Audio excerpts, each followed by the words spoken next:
Chers amis, bonjour. Alors voilà, je marchais dans les rues de Jérusalem et j'ai assisté à une scène un petit peu perturbante. J'ai assisté à l'arrestation par la police de jeunes, évidemment une arrestation un peu musclée, et j'ai pas vu vraiment tous les détails, mais bon, j'étais pas loin. Et puis les gens discutaient, parlaient entre eux, terroristes, terroristes, terroristes. Voilà, on connaîtra pas la fin de l'histoire, en tout cas moi non. Mais évidemment, assister à cette scène m'a fait réfléchir et je voulais vous inviter à participer, à partager cette réflexion. On vit dans un pays, on est en Israël, il y a deux peuples qui revendiquent chacun l'appartenance de cette terre. Et on voit dans les parachutes que nous lisons en ce moment que la terre a été promise à Abraham pour sa descendance. Alors Abraham demande à Dieu, mais j'ai pas de descendance. Il lui dit, si, tu auras un enfant avec Yitzhak. Et puis Abraham dit, non, mais laisse-moi déjà Ishmaël. Et Dieu lui dit, ok, pour Ishmaël, t'inquiète pas, je le bénirai aussi. Et donc deux peuples qui sont bénis et qui vont malheureusement se disputer. Dans la paracha que nous allons lire cette semaine, on nous raconte d'ailleurs qu'après la naissance d'Yitzhak, Sarah, la maman, se rend compte que Ishmaël a une mauvaise influence sur son fils. Elle demande donc à son mari, Abraham, de renvoyer ce fils. Abraham, évidemment, n'est pas du tout enchanté. Il ne sait pas quoi faire. Alors Dieu lui dit, tout ce que te dit Sarah, écoute. Certains voudront dire, donc on apprend de là, qu'un homme doit toujours écouter sa femme. Je suis tout à fait d'accord, surtout si la femme ressemble à Sarah. Bref, fermons la parenthèse. Donc il va renvoyer Ishmaël. Et on va faire un petit arrêt sur image. Voilà, on est dans une situation où il y a un enfant qui vit dans une maison, la maison de son père, Abraham. Et donc cet enfant, Ishmaël, il est renvoyé. On imagine la frustration, la difficulté pour cet enfant. Pourquoi il est renvoyé? Parce qu'il dérange Yitzhak. Alors on va réfléchir. Imaginons dans une classe un enfant qui perturbe les autres enfants. Les enfants viennent à l'école pour étudier, et il y a un enfant qui empêche les autres d'étudier.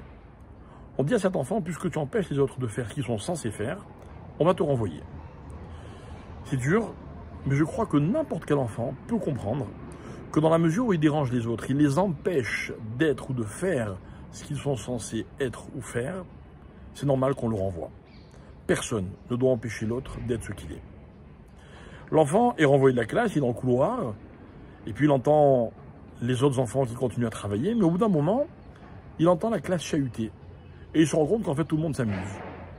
Cet enfant va aller voir le professeur en lui disant, écoute, je veux retourner à ma place. Je comprends que tu m'aies renvoyé parce que j'ai empêché les autres de travailler, mais si personne ne travaille, alors je ne vois pas pourquoi on me renvoie. C'est plus justifié. Et nos maîtres vont expliquer le conflit entre Ishmaël et Yitzhak précisément de cette façon. Ishmaël, un jour, a empêché Yitzhak d'être ce qu'il était. Alors il a été renvoyé. Et Ishmaël a accepté. Et que fait Ishmaël tout au long de l'histoire? Il surveille Israël. Et il vérifie. Si Israël est ce qu'il est censé être, alors Ishmaël s'efface. C'est vrai. C'est logique puisqu'il l'a empêché. Mais si jamais Israël n'est pas ce qu'il est censé être, alors Ishmaël va revendiquer sa place. Et puis en plus, il a un sacré argument. Il va dire, j'étais là le premier. Rendez-moi ma place. Et nos maîtres vont expliquer qu'Abraham, il ne s'est pas seulement fait du souci pour Ishmaël parce que c'était son fils, après tout, il avait des sentiments pour lui. Mais il voulait justement que Ishmaël ait ce rôle, comme un indice, le rôle de surveiller et de vérifier que Israël remplit son rôle à lui. Israël est le Israël qu'il était censé être, pour que Ishmaël comprenne que lui, il doit faire sa vie ailleurs. Et peut-être que le conflit sur la terre d'Israël, c'est ça. C'est que chacun dit c'est ma place, mais on doit prouver, en tout cas je parle moi à ceux de mon peuple, aux Juifs, on doit prouver qu'on justifie que ceux qui étaient avant nous partent pour que nous puissions nous réaliser. Mais pour ça, la condition, c'est qu'il y ait tous les signes, que ce que nous cherchons, c'est à nous réaliser véritablement.